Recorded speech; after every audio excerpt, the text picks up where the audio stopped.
seWicknell Chivharo gift DJ Towers nemota nemari achidedzera kuti ndivo vega benzi redu renyika, benzi reZANU-PF rinoswera richiidi huchi apa vanhu vachikuseka vachikunyomba, but nhasi ndoda kuti ndikupe mota GD6 nemari 50,000 USD nenyaya yekuti unochumburuka mudovi mumadhaka, zvinhu zvakawanda vanhu vachikuseka. Tirai munzwe zvaitwa naDJ Towers idi huchi talabablas idi huchi andiri kuona huchu tozora huchi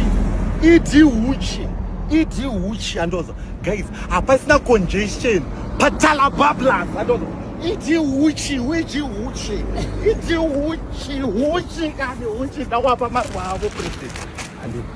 I'm sure mazvionera mega zvaitwa naDJ Towers achiita kunge mupengo imbwa mupengo, asi seWicknell vanyora vachiti today I wish to reward Mr. Tawanda Timothy Marimbe aka DJ Towers for a different and unique approach of patriotism and loyalty. At times kadzungu kanobhadhara sure. A big congratulations to DJ Towers. Please go and see Victor at Exclusivity Car Dealership. Your brand new sparkling 2025 Toyota Fortuner is ready. GD6 fully paid for. In addition, you will get 50,000 pocket money in cash. Uzore hani muviri wese uchiti idipfe. Obvious anozviita DJ Towers ibenzi redu renyika. Wicknell adedza kuti he has been mocked, he has been called names and mocked on social media, even accused of being a lunatic, but he continued to shout out idipfe.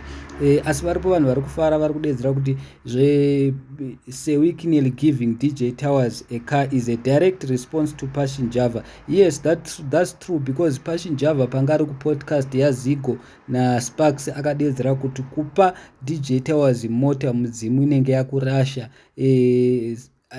Achiti Scott Amboff akaita DJ Towers brand ambassador because mudzimu inenge yakurasha. Saka pa seWicknell kuti vape DJ Towers Passion Java pangana kuti iwewe hapana zvaunotiita kana zvinda muri kuona ndi DJ Towers chimwe munhu adedzera kuti seWicknell ndiye yega mbinga yagona zvayaita.